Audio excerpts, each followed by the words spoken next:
Live. Thanks, Shannon. Thank you.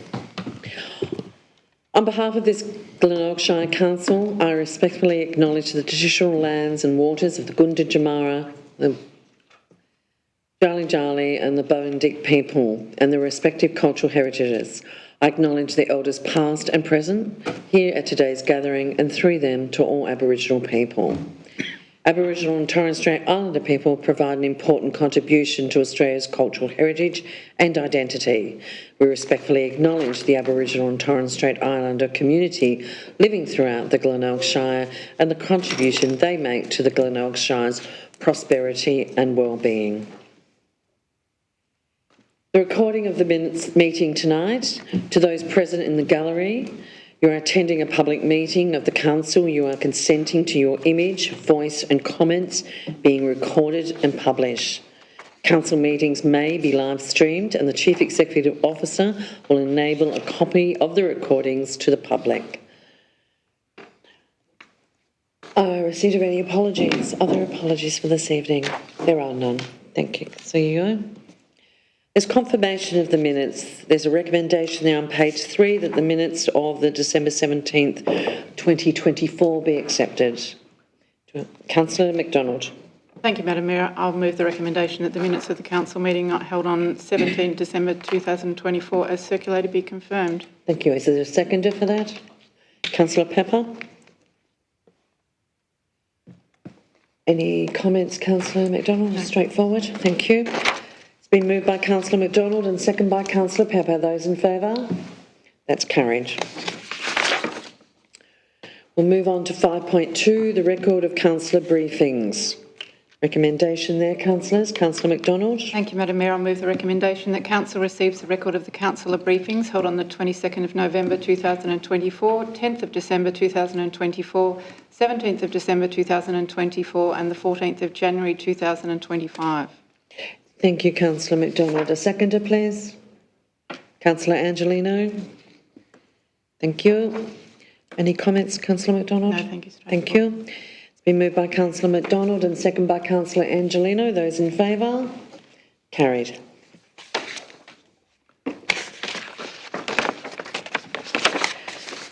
Councillors, item 6 is declarations of conflict of interest.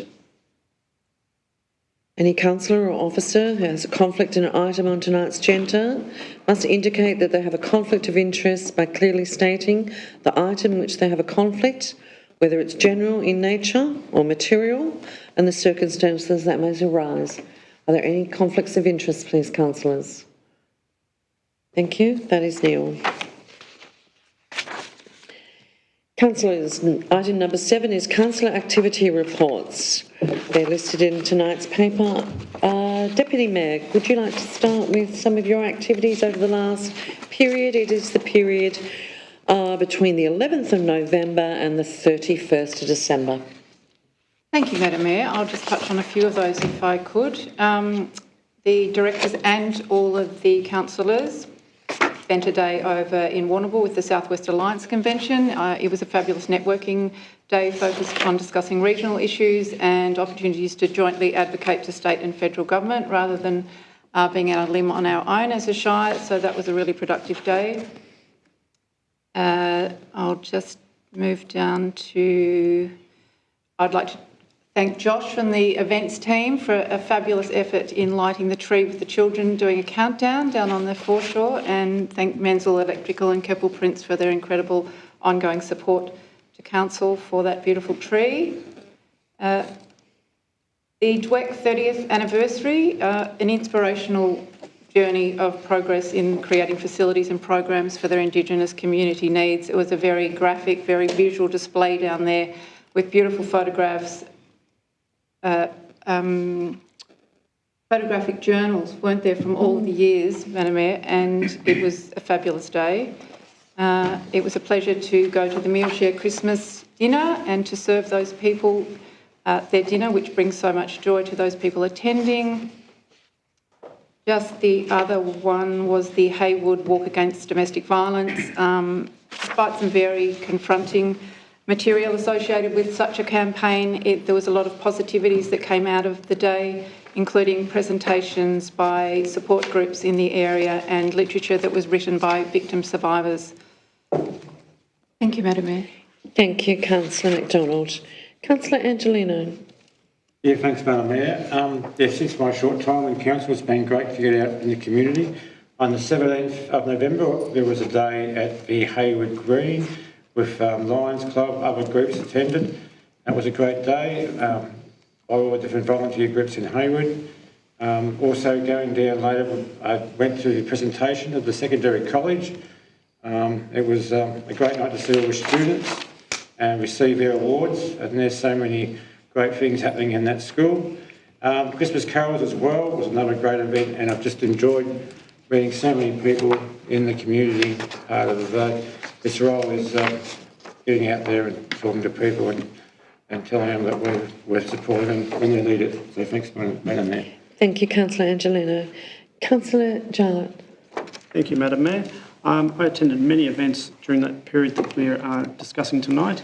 I'll pull out a few here. The St Stephen's 190th celebrations. I went to that. It was great to see so many people attending this historic event. Spoke to many people. It was a great day. The Promoting Portland Committee event on the 5th of December. I spoke to many business owners and gained a greater insight into the challenges they face operating in the current economic climate. And on the 7th of December, the Glenelg Emergency Services Expo down on the foreshore. It was a large gathering of local Portland volunteers. I spoke to many people who shared their experiences with me. Thank you. Thank you. Councillor Noski. Interesting to go to so many, or some functions certainly. I think the highlight for me of the period was the International Day of People with Disabilities, especially since to see where the local involvement in that sector has come from, given the start many years ago when a bunch of Red Cross ladies door-knocked the town to find out where kids with disabilities were and started driving them to Hamilton to the newly formed Mullarattarong School, and to see the level of support and the level of involvement in 2024, it was just a testament to all the work that's been done over the years, and a testament to perhaps how far we've come as communities in accepting people with disabilities and into the everyday life of the place. Loved it. Probably the only one that I want to comment on. Yeah. Councillor Pepper. Thank you, Madam Mayor.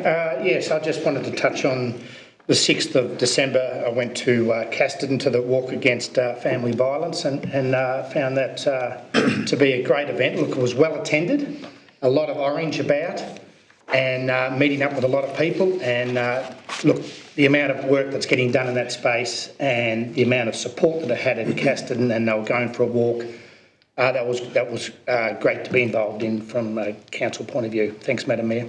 Thanks, Councillor Pepper. Councillor Carr. Look, thanks, Madam Mayor. I'll make it quick.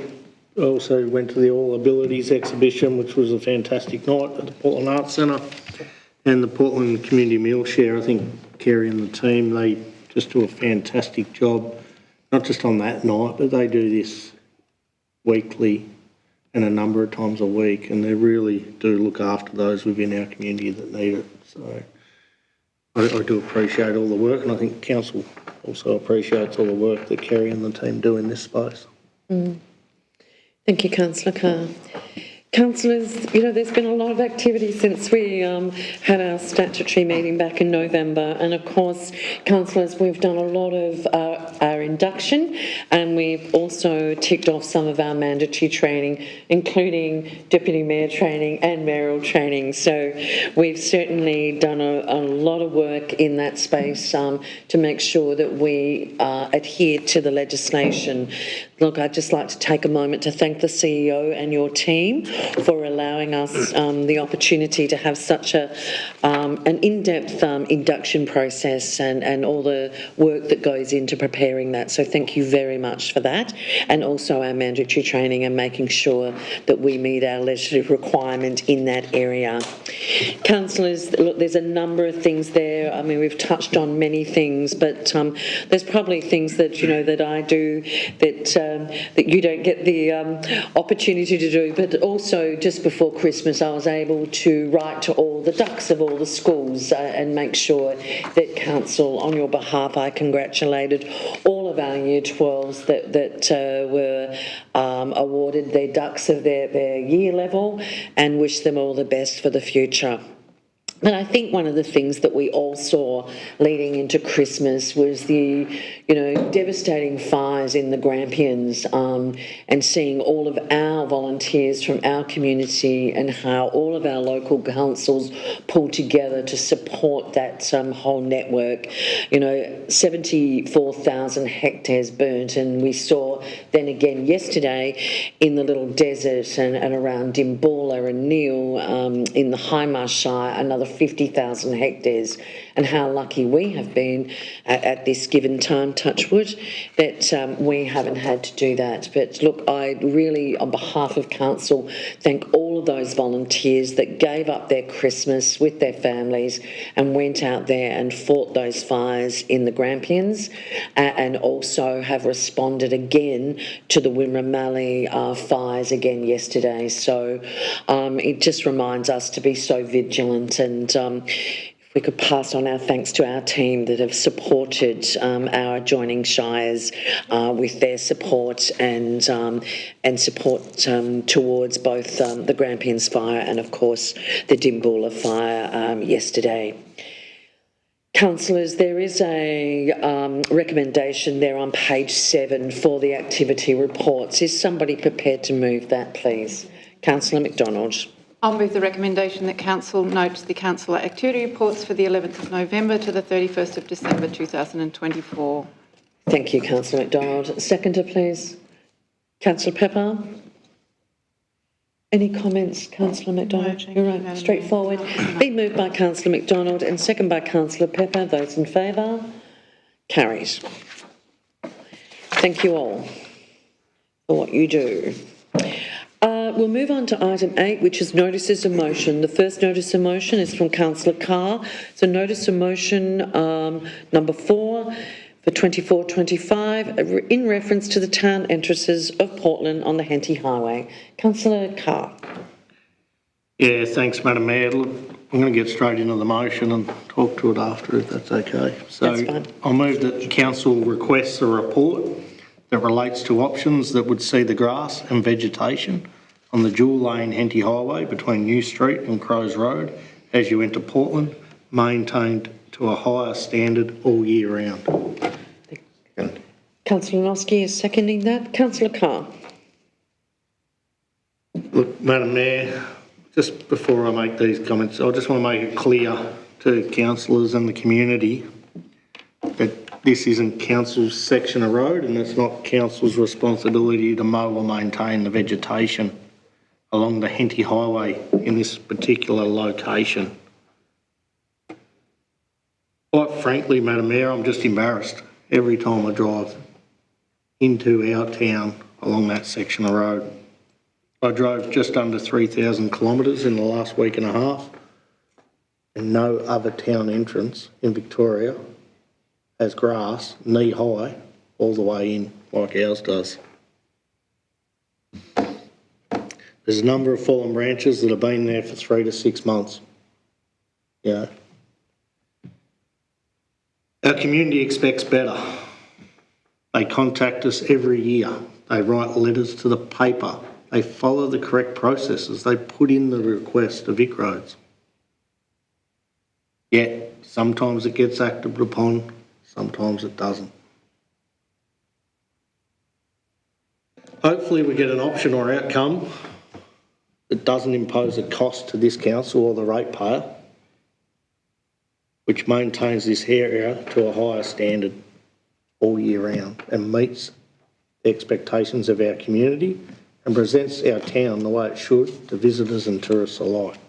So that's the intent of the motion, councillors. I'm hoping that you support it. Thank you, Councillor Carr. Councillor Noski. Yeah, happy to support Councillor Carr in this. I have contact with people from out of our shire who visit quite regularly, and the standout comment is usually that they think that Portland is being presented so well these days, but when are you going to do something about the town entry? And you must be embarrassed, or do you just not see it because you go in past it every day? It is a consistent comment from people who have visited the community, whether they're from elsewhere in Australia or from overseas, that section of the entry to town is, and we should see it as an embarrassment. So I think this is a report that is well overdue, and hope councillors will support the call to have it written. Thank you. Any other comments, councillors? Thank you, Councillor Carr, for bringing this matter forward. I certainly have had a lot of comments over the summer season, and it is a Vic Roads responsibility. And look, it's not within our remit to continually pick up Vic Roads problems and do that. And I thank you for requesting a report on this matter, and let's see if we can't improve this situation. The notice of motion is moved by Councillor Carr and seconded by Councillor Noski. Those in favour? Carried. Thank you, Councillor Carr. 8.2 is a notice of motion number 5 for 2024-25 food organic waste collection services. Councillor Jowett. Thank you, Madam Mayor. I'd like to move the motion on page 15 that Council requests a report that details the costs and process of implementing a food and organic waste collection service within the Glenelg Shire in the 25-26 financial year, and 2, that this report will be completed on or before the 25th of March 2025. Thank you. Second by Councillor Carr. Thank you, Councillor Jowett. Thank you, Madam Mayor. This is a service that is desperately needed in the community. I get asked about it all the time. It has previously passed this council and hasn't been implemented. So I think that we need this report now to give us the full idea of what costs are involved and that what is needed now to implement this service in 2025. Thank you, Councillor Jowett. Councillor Carr, would you like to also make a comment? Yeah, thanks, Madam Mayor. Look, firstly, thank you to Councillor Jowett for putting this motion forward. Look, I've been a long-term advocate of green waste bins myself, and at some point in time, councillors, we've got to stop kicking it down the road. You know, we're going to need to do this. We need to know how much it costs, and it needs to be considered as part of the budget process. So this is the right way to go about it. I am very happy to support this motion, and I really hope that we can implement it in the not too distant future for our community. Thank you, Councillor Carr. There's no further comment. It's been moved by Councillor Jowett and seconded by Councillor Carr. Those in favour? Councillor Noski. I just want to echo the words of Councillor Jarrett and Councillor Carr, that the community knows that council is required to do this. They know that we passed it some years ago, and during the election campaign, one of the consistent questions I was asked is why you haven't done it as a council before and when are you going to do it? And I think it's long overdue that we start moving on a serious pathway and a serious process to get it underway. I'm sure that the report that's been requested will reveal all of that.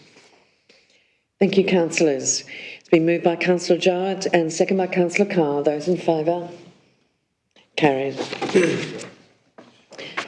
Councillors, will move on to management reports. Item number 9.1 is the S5 Council to CEO Instrument of Delegation. There's a recommendation on page 16, councillors. Oh, no. Point of order, Madam Mayor. We're up to the management reports. Yes? Can we get a summary, please, from the officers? About Thank this. you, Madam Mayor. Mr Jackson? Thank you very much. Councillors, the S5 Council for CEO Instrument of Delegation. To facilitate the effective and efficient management and operation of municipalities, the Local Government Act provides Council via an instrument of delegation the power to delegate to the Chief Executive Officer any power, duty or function under the Local Government Act or any other act other than powers specific to Council, which are listed in the Act also. The S5 instrument of delegation from Council to the CEO delegates those powers, duties and functions that are capable of delegation. Whilst the delegation covers a person in the role of the CEO, including the appointment of the current CEO, the current S5 was approved by Council in February 23. It is considered best practice to regularly update the instrument, as it can only delegate those powers that were in existence at the time the S5 was made. Thank you. Are there any questions in relation to this matter? Councillor Pepper. Yes, Madam Mayor. I've just got a concern on one of the, I don't understand why we've got the CEO can sign off on something that's like over $500,000. I personally believe that figure's too high for expenditure. I think that it should be sort of at least half that is what I feel, and I just want to just ask you, like, is that normally what a going rate? Yep. Thank you.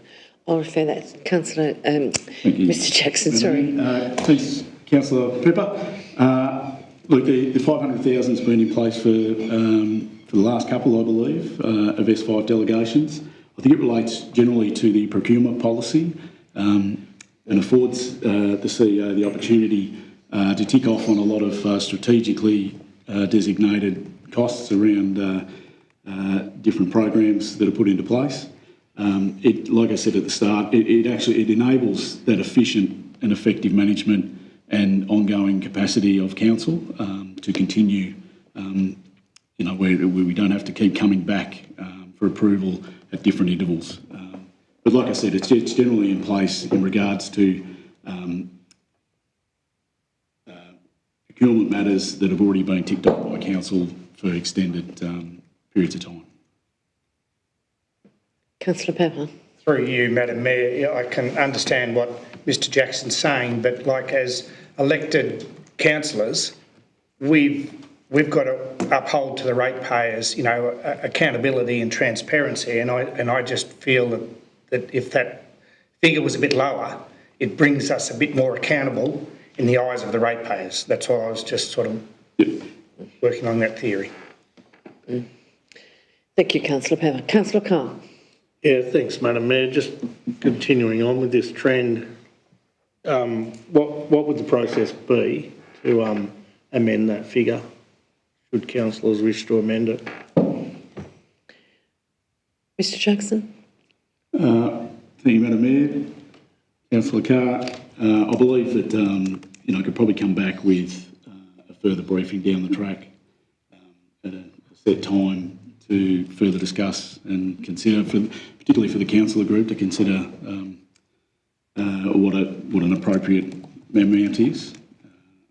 I'm not sure of different amounts across different shires. I don't have that information at the moment, but it'd certainly be part of the conversation, I would have thought. Yeah. Thank you. Thank you, Mr Jackson. Councillor Noski. Through you, Madam Mayor. Mr Jackson's right that we're signing this off because... Councillor Noski, question through me. I did. I thought. Through me. Sorry. Not to Mr Jackson, through me.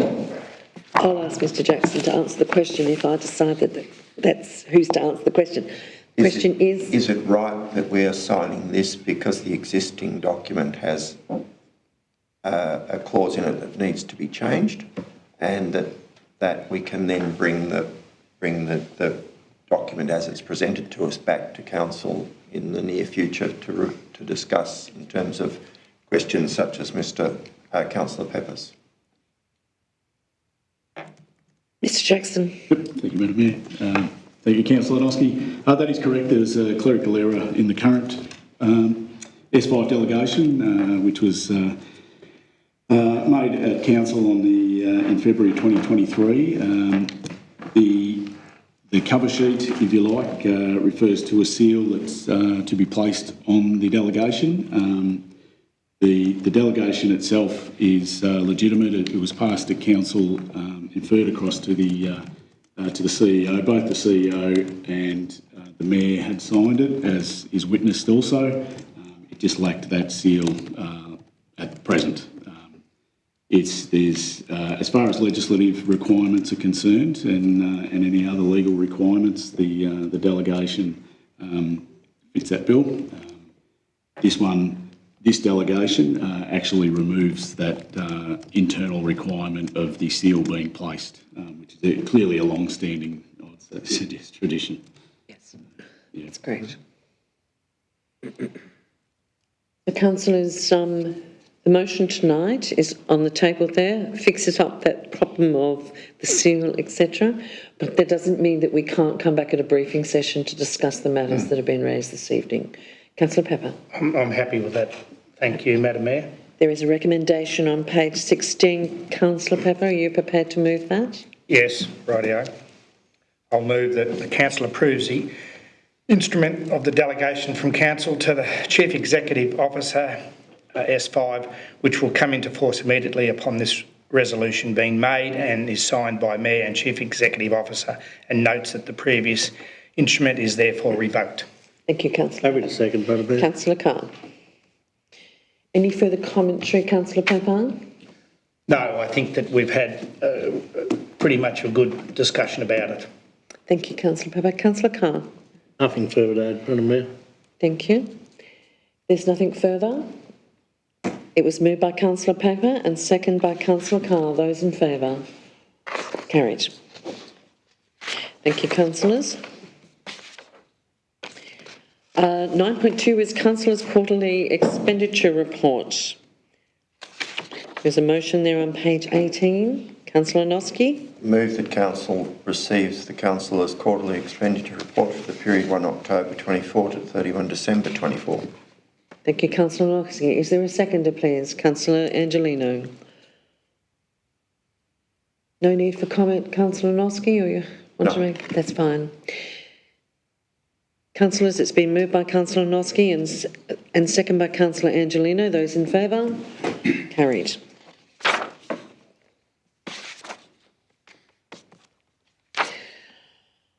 Right, 9.3 is the Council Policy Public Transparency. Mr Jackson. Thank you, Madam Mayor. Public Transparency Policy. Local Government Act requires Council to adopt and maintain a public transparency policy. Council's first such policy was adopted on the 25th of August 2020. This policy, endorsed by the Audit and Risk Committee, supports Council in its ongoing drive for good governance and the importance of open and accountable conduct and publicly accessible information. During a thorough review, several amendments have been made to the policy, resulting in a more streamlined and digestible document. These amendments include the inclusion of Council committee members, volunteers and contractors within its scope, addresses requirements to set out the Disability and Discrimination Charter of Human Rights and the Responsibility and Gender Equity Acts. A full gender impact assessment has been completed with this policy. It differentiates between information that is available to and not available to the public, outlines roles and responsibilities relating to the function of the policy, highlights breaches of the policy under sections 123 and 125 of the Act, and provides direction for dispute resolution where access to information is denied. Thank you, Mr Jackson. Councillors, are there any questions in relation to this item this evening? If there are no questions, there's a recommendation there on page 21. Councillor Noski. That council adopt. I'd like to move that council adopt the revised council policy, public transparency. Thank you, Councillor Noski. Councillor McDonald has second. Councillor Noski, do you wish to comment? Yeah, I think this is a really important policy from the council's point of view. It's important that our documents are written in a way that is understandable to all of the residents of the community, and that the residents' community understand and they're readily accessible. and I look forward to its ongoing implementation. Thank you, Councillor Noski. Councillor McDonald. Thank you, Madam Mayor. Yes, just pointing out that it's only 4 years since it was actually implemented, so it's good to see a regular revision of such policies. Thank you. Any further comments, councillors? There are no further comments. It was moved by Councillor Noski and second by Councillor McDonald. Those in favour? Carried. 9.4, councillors, is the Audit and Risk Committee minutes from the 5th December 2024. Councillor McDonald. Madam Mayor, I'll move the recommendation that Council receives the minutes of the Audit and Risk Committee meeting held on the 5th of December 2024. Thank you. A seconder. Councillor Jowett. Thank you. Councillor McDonald. Thank you, Madam Mayor. Fairly straightforward, but just another level of checks and balances with a qualified committee which meet regularly 3 monthly for those members of the community that are interested in that. Thank you. Thank you. Councillor Jowett. I have nothing more to add, thank you. Thank you. Councillors, I really encourage you to read the minutes of the Audit and Risk. I mean, it's we have our independent members, but it gives you a very good overview of all the things that we audit and all the compliance issues, and obviously our risk assessments as well. And you'll see through there's a huge list of items that are covered in each quarterly agenda, but a really valuable read. And of course, if you've got any queries, you can always just ask me. Councillor Noski, is that a question you've got for me already? No, just You joking. say if we've got questions. Through you, Madam Mayor, so that reading the minutes, it often, as the items go down, Yes. details the subject. Yes. It tells you a few facts, it gives you the motion that's moved, and then it says attached is the paper they're talking about. And if you're not a councillor who's in the meeting, the minutes are largely unintelligible because you don't know what is being signed off in your name. Because we do delegate that to the committee, don't we? We can have a conversation about that if you wish. And just questions, 2 questions in particular. I note that in the section on internal... Can I just pre-warn you, Councillor Noski, if you're going to discuss anything about anything within the minutes, there is a confidential item later to deal with the minutes. Nice. So maybe that anything to do with the minutes may be left until that meeting. Depending on what your question is, but just perhaps I'm just suggesting just be careful because some of these items have a confidentiality clause to them that we need to remember. I'm just putting it out there to you. Okay. Just putting it out there to you. Well, my question's related to the publicly released minute, so I'm guessing that they're not confidential. The first of 2 questions was that in the section on the internal audit actions report, it mentions that 28 of 36 internal audit actions for this year are overdue. That's neat. You are now talking about the minutes of the meeting. Yeah. And that can be discussed later in the confidential section. You are actually talking about items within the minutes. In the publicly released minutes.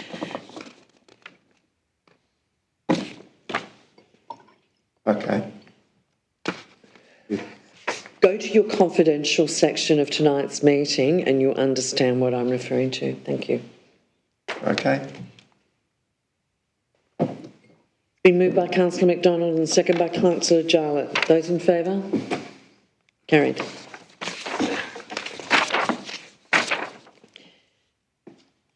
So 9.5, councillors of the Audit and Risk Committee, independent members' remuneration. There's a recommendation there on page 27. Councillor Carr. Thanks, Madam Mayor. I'd like to move the recommendation that Council 1 maintains the current meeting allowance for the independent members as $633 for the chairperson and $570 for the remaining independent members. 2, approves increases when applicable in accordance with any revised Victorian Government Board appointment and remuneration guidelines.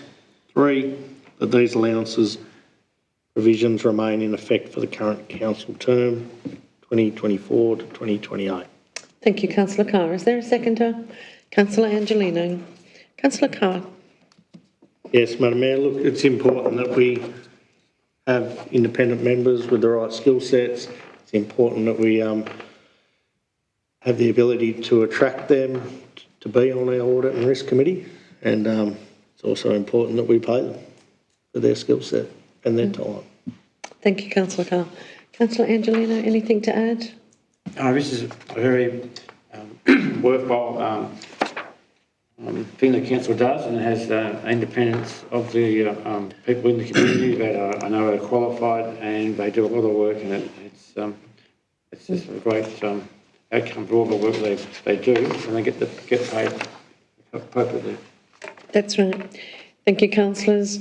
The recommendation as tabled on page 27 has been moved by Councillor Carr and seconded by Councillor Angelino. Those in favour? Carried.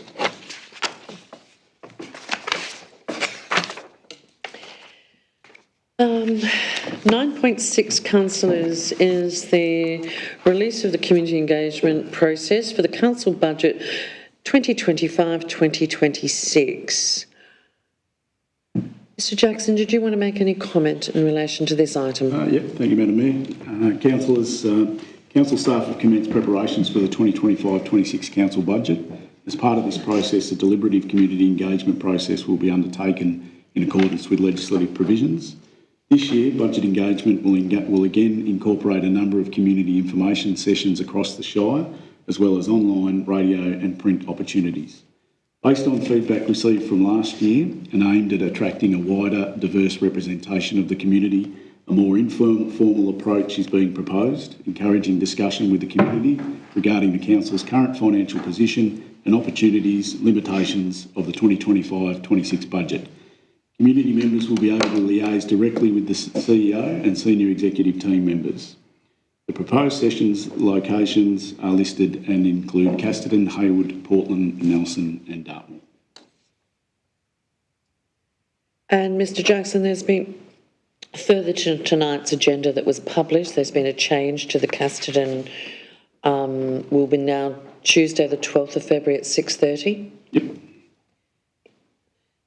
Wednesday the 12th. Oh. Wednesday the 12th. Thank you, CEO. Okay. Wednesday the 12th, Mr Jackson. Wednesday the 12th, councillors, at 6:30. Thank you, CEO. Glad you're on the ball. Thank you. Any questions in relation to the community engagement process for the budget for this year, councillors? Councillor Carr. Yeah, thanks, Madam Mayor. Look, I understand that one of the dates has been changed, which is good. It'll give council the time to advertise that this session is on through their the local print media in both Casterton and Portland for the events being held across the Glenelg Shire. I would like some context, Madam Mayor, on the times in which these meetings are being proposed and what the feedback was from each of the community members, or what would you call it? They're not elected, but they're leaders within those communities. Have told so why the times have been chosen for those specific dates? Right. Thanks, Councillor Carr.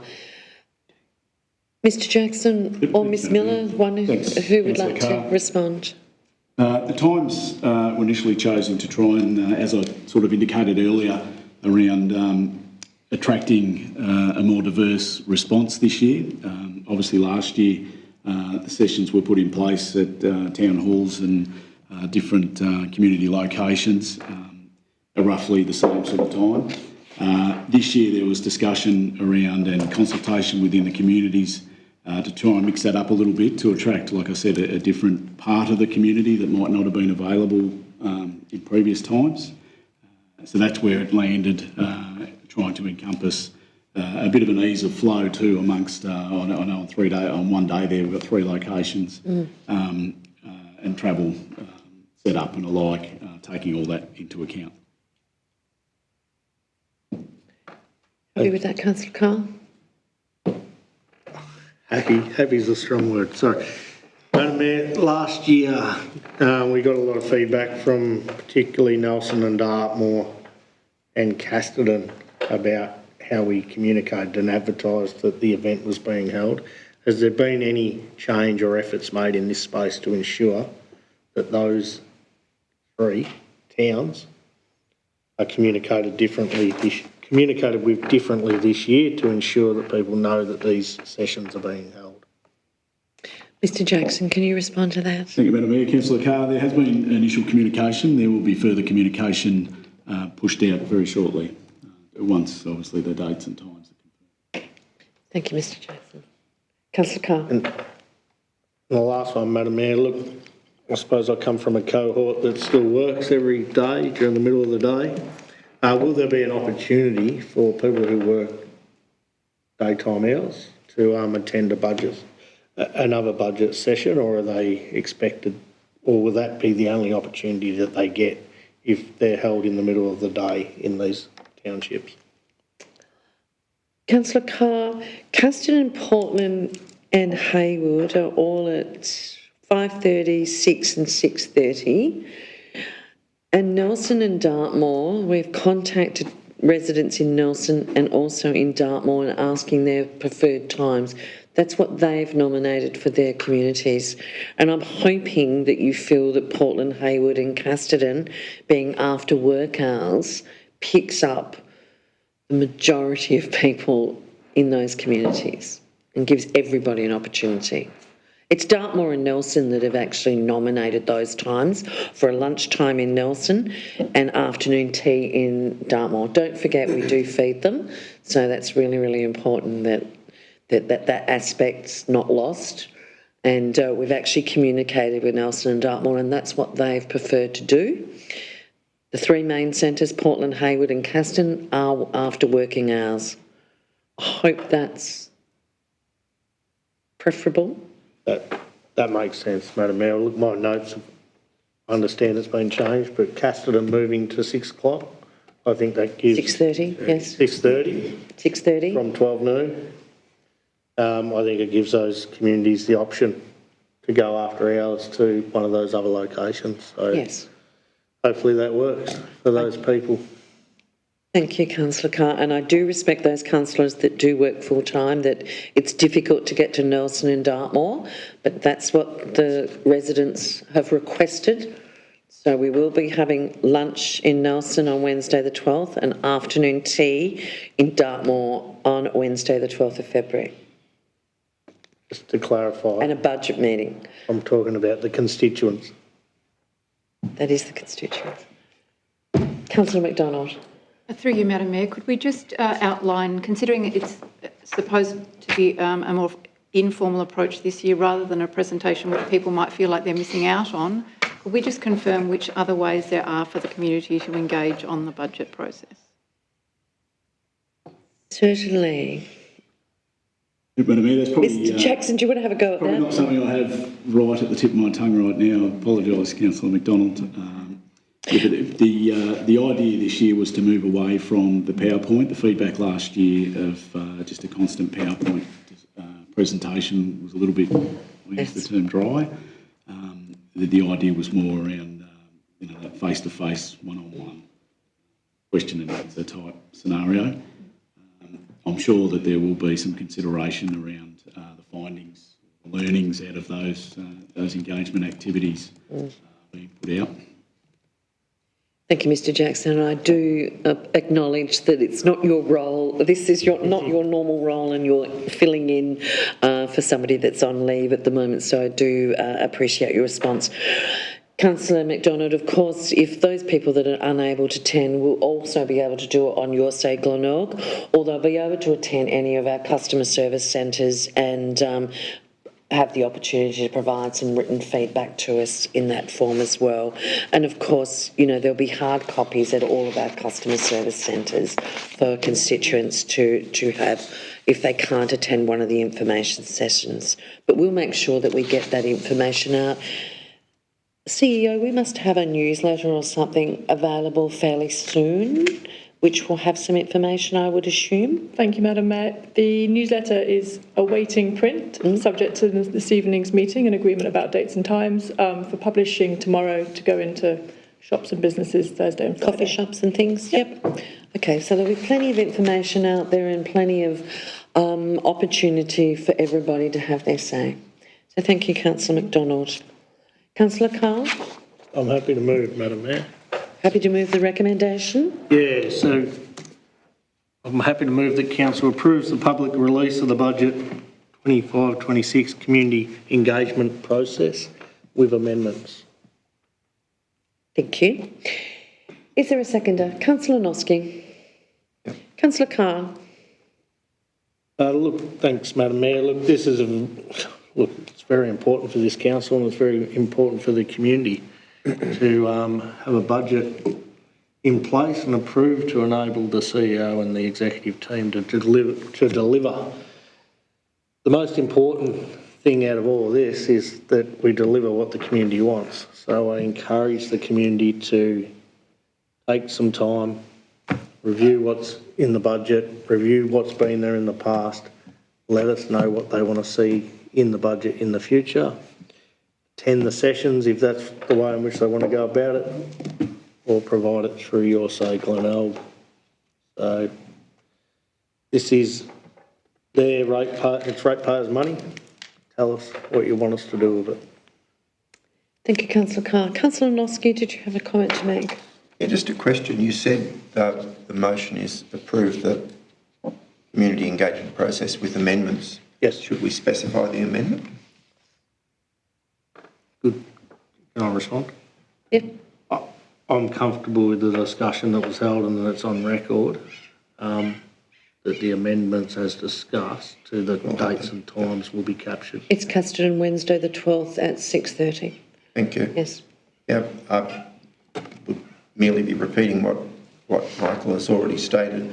I think it's very important that the Casterton date was shifted back to the 12th. I'm sure there are people in the community in Casterton watching tonight who are interested to see that happen. I agree. The important part of this process is to ensure that we finish up with a budget which is what a large number of people in the community would like to see us deliver. Councillors, a community engagement, our budget is one of our really important documents that we need to develop for this year, but we also have the council plan, and it's really, really important that our community continue to give us feedback on this, that will actually provide input into our council plan, and soon we'll be going out for community engagement on our council plan as well. But first of all, we need to get the budget done within the legislative timeframes, and that's to get that out to the community. So I encourage all community members, if you are interested in council's budget, to please ensure that you engage in one of our processes, whether it be physically at one of our community forums or on your say Glenelg or in a written form. Thank you, councillors. The motion has been moved by Councillor Carr and second by Councillor Noxke. All those in favour? Carried. Thank you. 9.7, the Dartmoor and Nelson flood study. Ms Miller. Thank you, Madam Mayor. I'd like to introduce Mr Jacob Clements, Acting Manager, Planning and Development, who's with us tonight. He has been the project lead for this project, so will be able to assist with any more planning or technical questions relating to the study. If I may, Madam Mayor, I'd just like to introduce this report. As outlined in the executive summary, the purpose of this report is to seek consent from the Minister for Planning to proceed with public exhibition of the Dartmoor and Nelson flood study, as well as the planning scheme amendment documents. A flood study is a technical investigation of flooding behaviour based on records of rainfall, catchment impacts and physical terrain, making it the most predictable of natural disasters to plan for. It determines how far and high floodwaters are expected to reach for floods of various magnitudes. It also identifies the nature of a range of flood risks and flooding behaviour that require special consideration. It investigates ways to reduce and manage flood risks and makes recommendations for potential further action. Dartmoor was identified in the Glenelg Hopkins Regional Floodplain Management Strategy in 2017 as requiring flood information so that future planning and decisions are soundly based with measures to minimise flood risk to the community. This project is funded through the federal government and work has been undertaken by hydraulic engineers from Venant Solutions.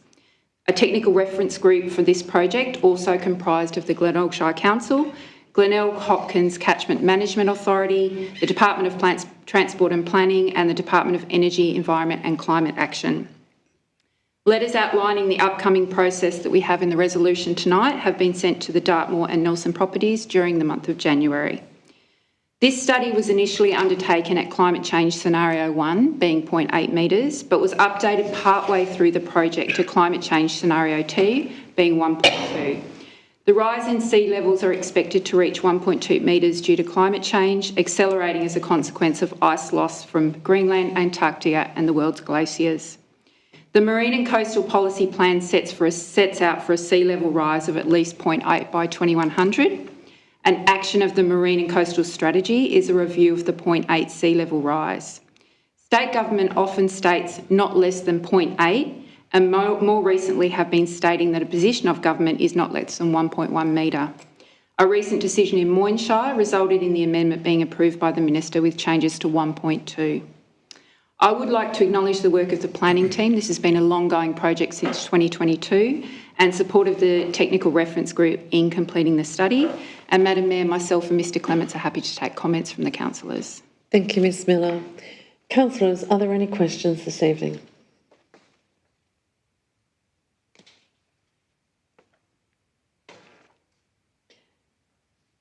No. Councillor Carr. Thanks, Madam Mayor. The question is, could we get more of an explanation as to how the exhibit works and what technical expertise may be present for community members who want, who want to attend those sessions? Sure. Ms Miller? Thank you. Mr Clements would like to answer that. Thank you.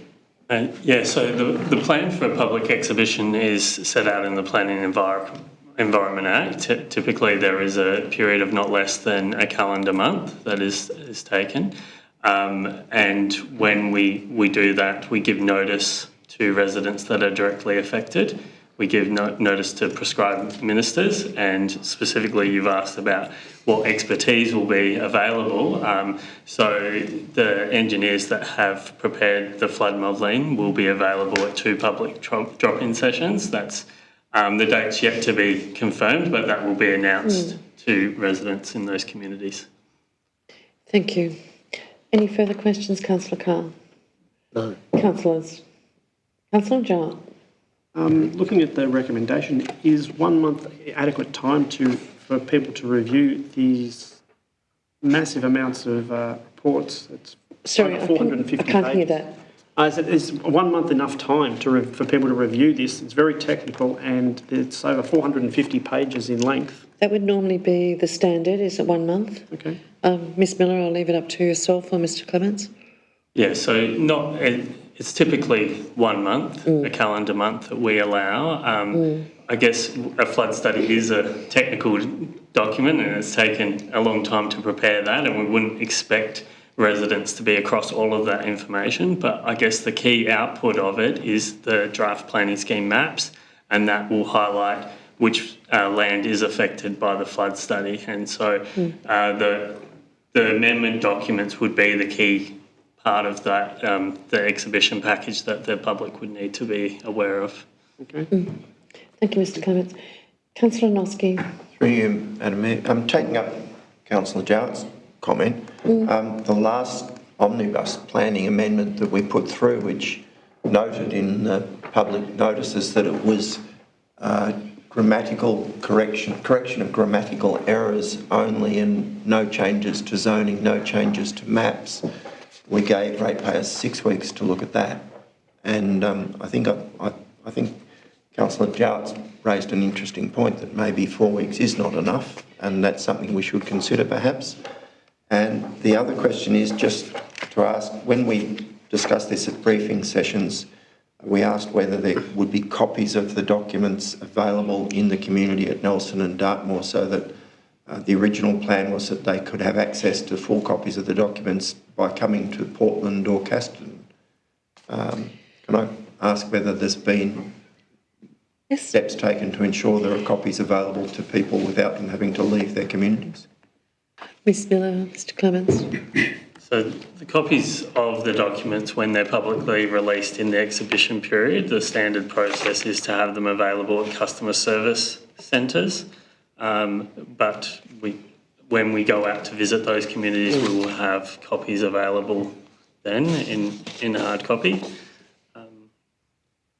In that case, can I ask the organisation, through the CEO, to please consider finding a place in both Nelson and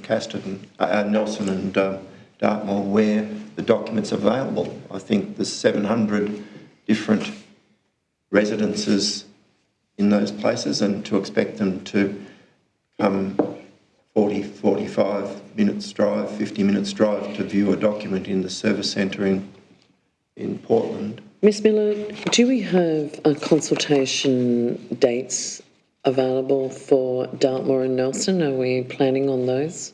Yeah, thank you, Madam Mayor. Not at this stage. We've held off on confirming the dates based on the budget decisions and the council plan decisions. So we're looking at late February at this stage. So we will be going out to the community? Yeah, during the exhibition period. Yep. Thank you. All right. Councillor Carr. Yeah, Madam Mayor, look, that also concerns me. Is there an option, Madam Mayor, to have the information in both Dartmoor and Nelson available for the full 28 days?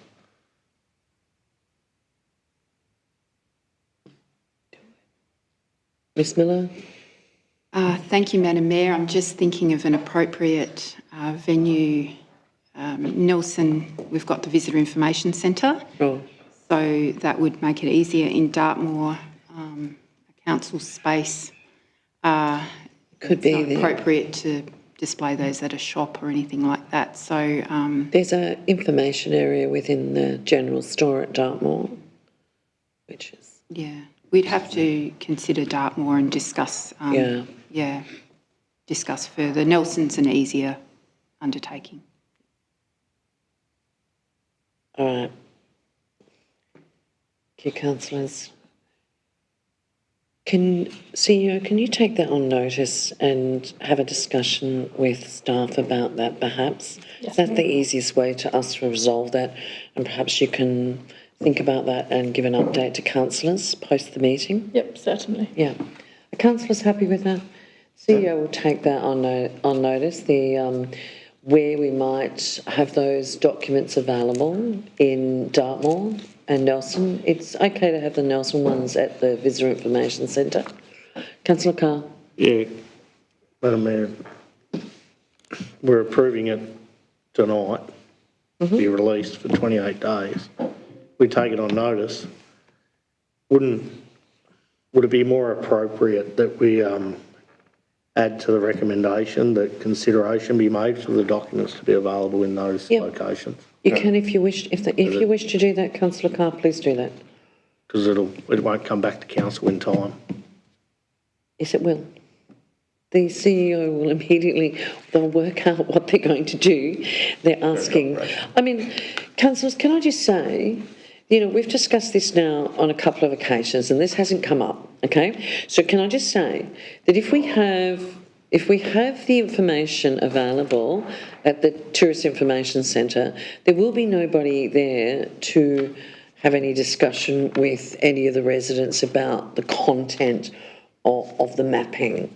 The same would apply in Dartmoor. So I think that we need to be a little bit careful on, you know, making the information available, but we don't have anybody there to give them any detail about what these studies mean. So I'm just saying, certainly make it, and I know the CEO is saying that she will consider what will, you know, how they will make that information available immediately at Council Carr. on exhibition to those community members. Just remember when we do that, there's nobody there with expertise that is going to be able to explain those maps to them. Thank you, Madam Mayor, but I'm comfortable that I'd rather for the community members to have the maps than not have them. Oh. So hence I'd like to probably move the motion if I could. Yes, absolutely.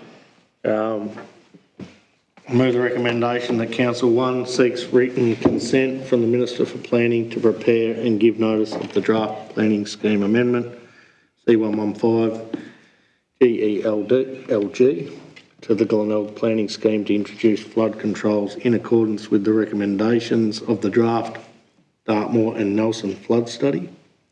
2, once consent is granted, exhibit the draft Dartmoor and Nelson flood study and draft planning scheme amendment documents for 1 calendar month. And 3, the considerations be made, the documents being available in both Dartmoor and Nelson for the duration. Thank you. One. Are you seconding that, Councillor Noski? Yeah. Seconding? Thank you. Councillor Carr, did you want to speak to the motion? No, I think we've covered it pretty well. We've covered it all? You've covered it all. Summary from Mr. Clements. Thank you, Councillor Carr. Councillor Noski, anything to add? He said I think we've covered it. Yep. All I'd like to add is I do encourage the residents of Dartmoor and Nelson. I know you've received letters advising you of the flood study, but now is the opportunity over the next month to please come back to council and make your comments known to us about the study. Councillors, the recommendation, including the consideration of the documents being made to residents in Nelson and Dartmoor, has been moved by Councillor Carr and seconded by Councillor Noski. Those in favour? Carried. Thank you, councillors. The next one. 9.8 is the Council Plan 2025-29 Consultation and Engagement Plan. Ms Miller. Thank you, Madam Mayor. Council will soon embark on a significant and comprehensive engagement process for the development of a new Council Plan 2025 to 2029. A statutory and strategic document, the Council Plan will be developed to integrate the Municipal Health and Wellbeing Plan and will be delivered for Council for endorsement by October 2025. The Council Plan is one of the most important documents Council prepares. It responds to community feedback and sets the priorities for Council over the next 4 years. It forms part of the strategic suite of documents for the Council, being the Rating and Revenue Plan, the 2040 Vision, the Asset Plan and the Financial Plan. The engagement plan attached to this report outlines various stages in the process, with stage 1 to commence on the 30th of January to the 14th of March, which is our information gathering phase. Councillors have viewed this document twice for review and feedback, as well as undertaking a session with the consultants planning for communities. It's also been reviewed by the Project Control Group and the executive team. Through the phases of this project, we'll explore what the community values, our strengths, our aspirations, as well as what we need to change or improve for the betterment of the Shire. We'll kick off with some community workshops mid-February, followed by some workshops with councillors and councillor officers, and we'll also have people in attendance at the budget sessions, some pop-up drop-in sessions all around the Shire as well happening during that information gathering phase. Thank you, Madam Mayor. Thank you, Ms Miller. Councillors, as we said before, the budget sessions, but it's followed up quickly by the council plan. There's any questions in relation to the consultation and engagement plan for the council plan? Recommendation on page 38 there, councillors, if somebody's prepared to move. Councillor Angelino. Through you, Madam Mayor, I recommend that the Council endorses the consultation and engagement plan for the 2025 to 29 Council Plan and approves implementation of the plan. Thank you, Councillor Angelino. Councillor McDonald. Councillor Angelino, did you want to make any comments? No, it's a very important engagement plan. A lot of work's been done. I'd like to recommend that thanks all the people from the council that have got this plan together, and we will get out and consult with the community and the ratepayers and we'll develop a plan. Thank you, Councillor Angelino. Councillor McDonald. I'm quite excited about the health and wellbeing plan being integrated with the council plan. I think it's a really good strategic move in terms of a really solid document, and I thank you for that, Ms Miller, for leading that.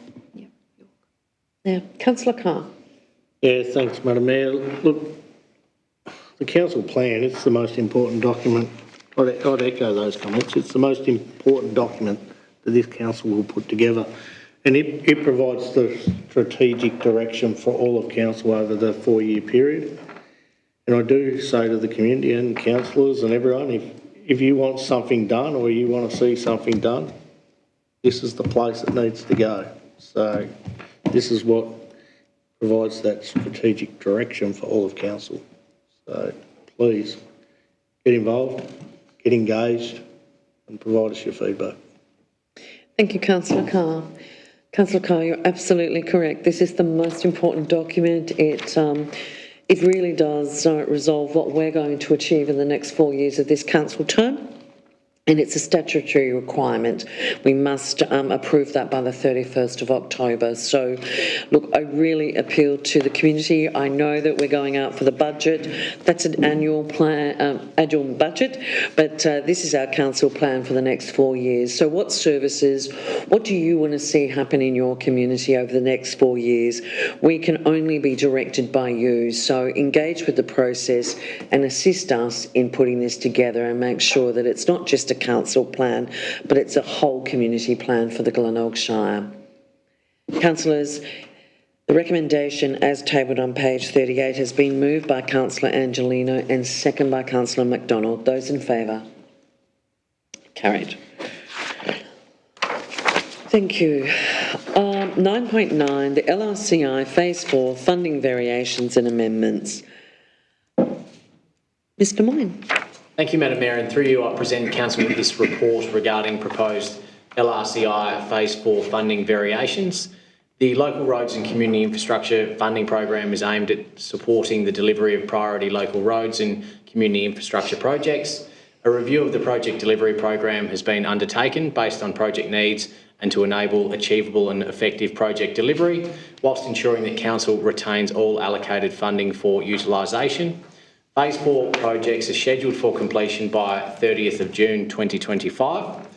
Proposed funding variations and amendments are outlined within the report, covering the Cape Bridgewater amenities refurbishment, Casterton Little Athletics and Cricket Club project, and the ceremonial dance space stage 2, a new LRCI project to complete design and delivery of cultural design elements, including a fire pit, ochre bowls, totem poles and uplighting, along with further landscaping and irrigation and drainage.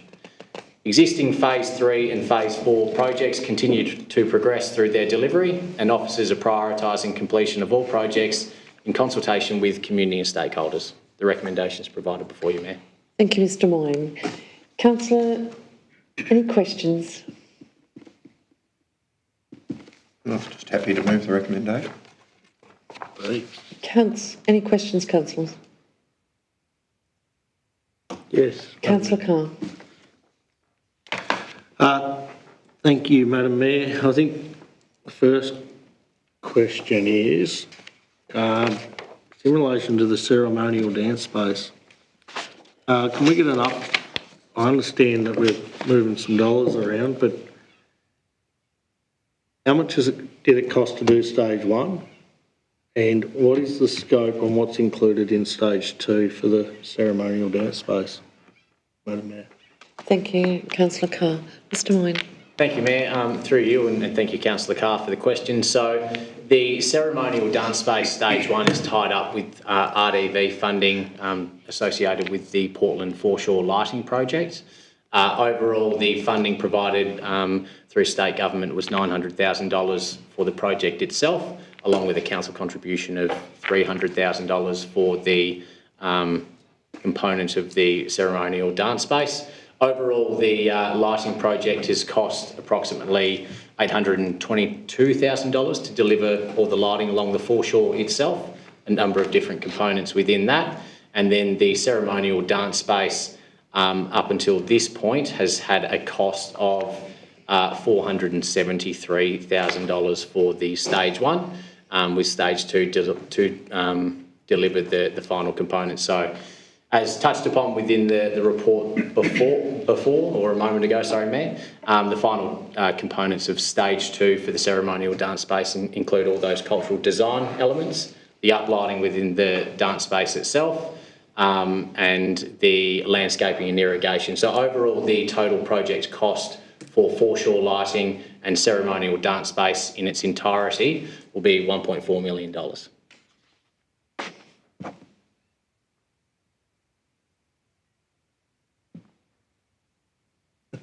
Sorry, Madam Mayor, I got a bit lost. I heard a figure of 473k.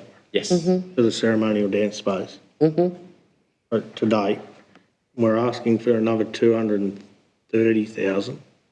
That'll bring the total cost of the ceremonial dance space to 703. Potentially. Is that correct, Mr. Boyne? Through you, Madam Mayor. So a component of the ceremonial dance space has been delivered through the RDV funding. So total funded amounts, including the 230,000, will be $1.43 million, with the ceremonial dance space costing just under $600,000 itself for its full delivery, being both stage one and stage two. Okay. My math doesn't add up. That's all right. But Do you have another question, Councillor Carr? I will have, but You go. You got more questions? Continue. Continue. Look, the Cape Bridgewater amenities upgrade, I mean, it's been part of this LRCI project list, which is an extensive list, might I add, Madam Mayor, for a very long time, and I think there's an expectation from the community that we do work on it. And, you know, I think the community was hoping to be involved in potentially building a new one. What has been the trigger or deciding factor to change or reduce the amount of funding that was allocated to the Cape Bridgewater's amenities upgrade? Thank you, Councillor Carr. Mr. Boyne, sorry. Thank you, Madam Mayor. One of the primary drivers for the change of scope for the Bridgewater amenities upgrade has been going through the design and approvals process, particularly in relation to Marine and Coastal Act consent, which requires detailed design to be undertaken, and also a relatively uncertain but potentially protracted approvals process to have that approval undertaken, then to go through procurement and detailed design for delivery, which isn't achievable within the funding agreement timeframes as it stands. As mentioned within the report and summary, projects need to be completed by 30th of June 2025. And Mr. Boyne, just a question from myself. I mean, we've had ongoing issues with that particular amenities block for a long time, and we've never been able to remove it and build a new one. We've only been able to refit it, and it's frustrating, I know, but it is what it is, and we need an amenities block out there, and we do the best we can to keep it maintained to a high standard. Would that be right? That's correct, Mayor. And in addition to that, again, as outlined within the report, the amenities has had some challenges in the past, but it's still a functional building that could do with the money being spent on maintenance and renewal of the building to ensure that it has a long-term future, and it's been picked up upon within the Cape Bridgewater master plan to potentially be retained within that location as well. So this process of allocating funding for the refurbishment enables streamlined delivery, but also avoids lengthy approval processes too. And will this be the final stage of the redevelopment at Cape Bridgewater? Yes, Madam Mayor, this is the refurbishment of the toilets or delivery of an upgraded toilet facility is stage 3 in the final stage of the master plan. And will be finished? Correct, yes. Well done. Thank you. Councillor Jowett. Thank you, Madam Mayor. I'd like to move an amendment on this recommendation. That one, that council endorses a project funding and scope variation of the Bridgewater amenities upgrade to provide for a facility refurbishment. 2, endorses a project funding and scope variation of the Castle and Little Athletics and Cricket project. 3, that council calls for a report on the ceremonial dance space stage 2 to be brought before this council before the next council meeting. 4, authorises the Director of Infrastructure Services to negotiate and approve the required funding agreement variations with the LRCI delegate. Okay, thank you, Councillor Jarlett. Is there a seconder for that, please? Councillor Angelino. Councillor Jarlett. Yes, I just would like more information on, through a report on the ceremonial dance space.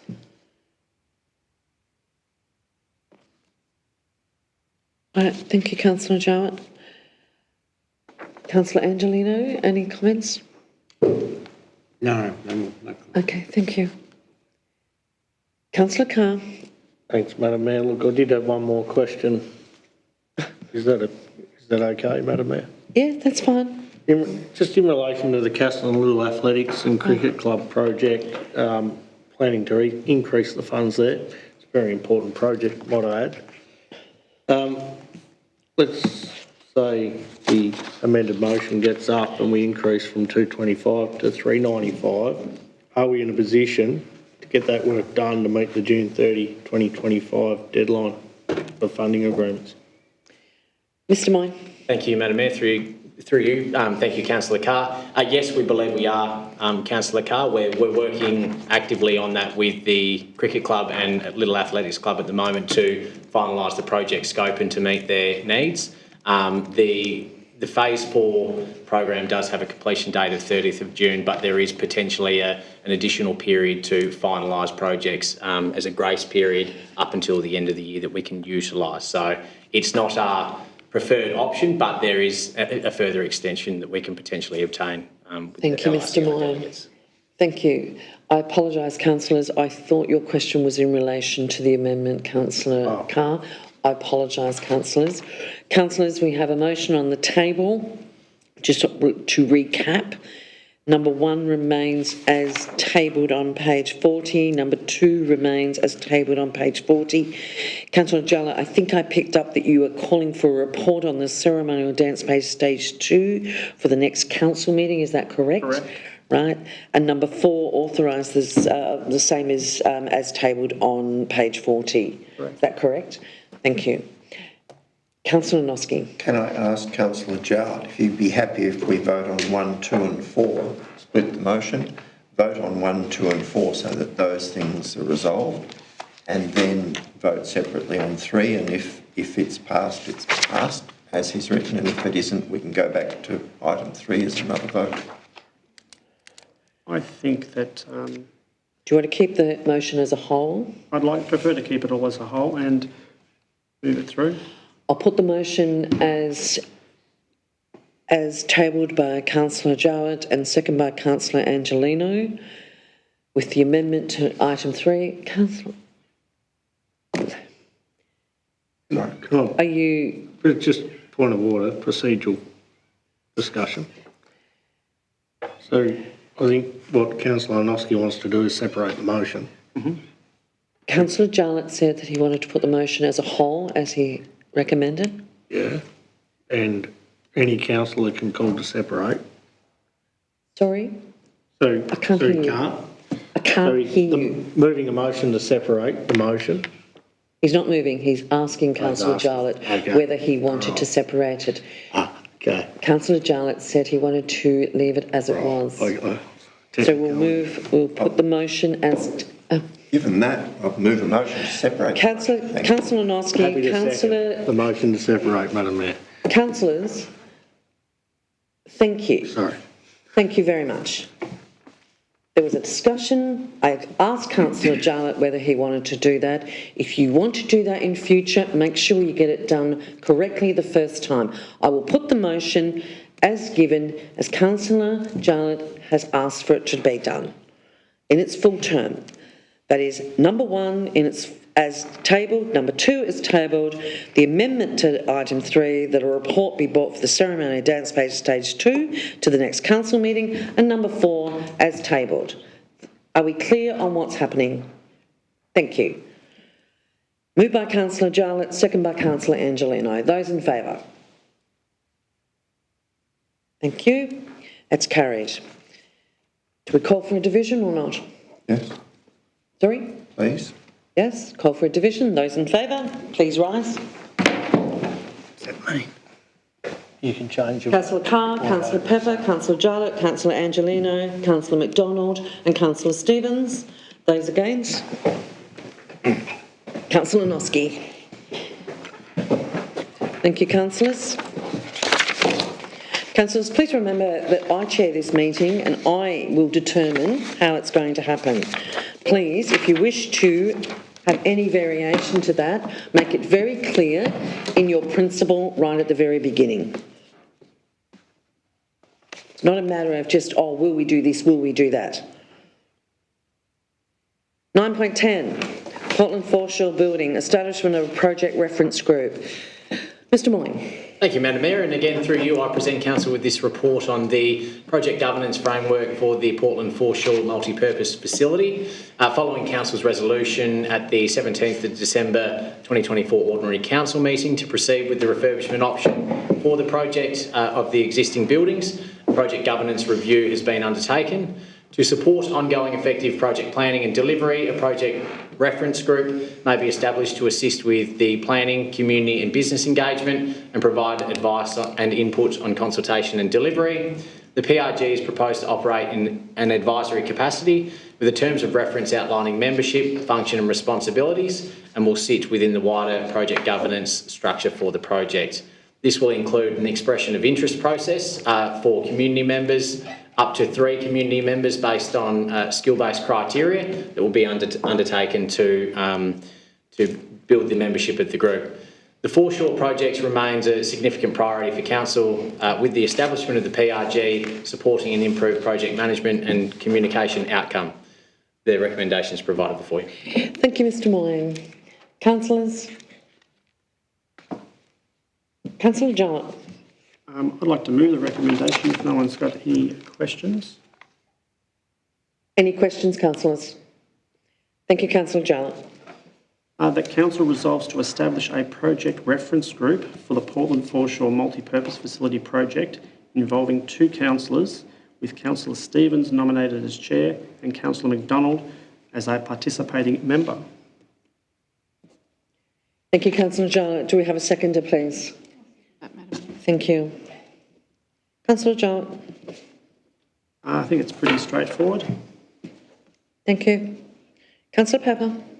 Can I, what's the procedure? I just wanted to make another amendment or motion because of what I feel who should be on it.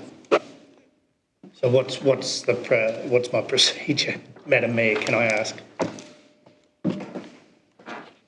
You can make amendment to the motion, but the motion, Councillor Jarlett has nominated 2 councillors as requested.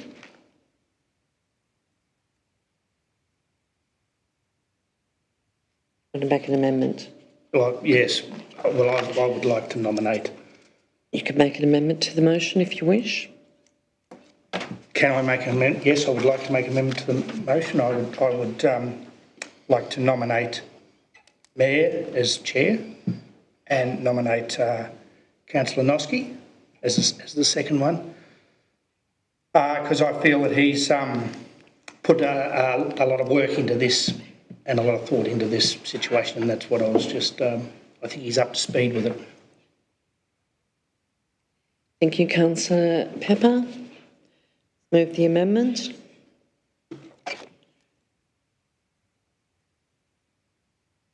Is there a seconder for the amendment? I'm not sure that No, you don't need a seconder. I'll put the amendment. I just put the amendment, don't I? I'll put the amendment. If the amendment fails, we'll refer back to the original motion.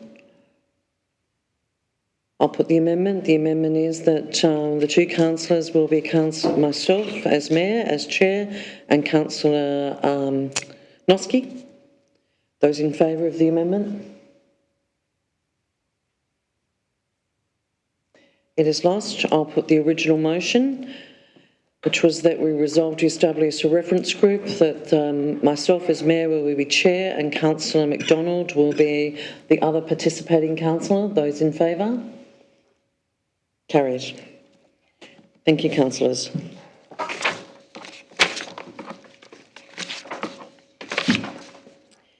Councillors, urgent business here. There is none tonight. There's questions taken on notice at the previous meeting. There are none. And we've had no questions from members of the community for tonight's meeting. Councillors, there are a couple of confidential reports for us to consider tonight, so there's a recommendation there to close the meeting. Can somebody move that, please? Councillor Angelino and Councillor McDonald. Those in favour? Carried. Thank you. Thank you, everybody. And we'll close the meeting to the general public, and thank you to all those online that joined us this evening. We welcome your participation. Charlie.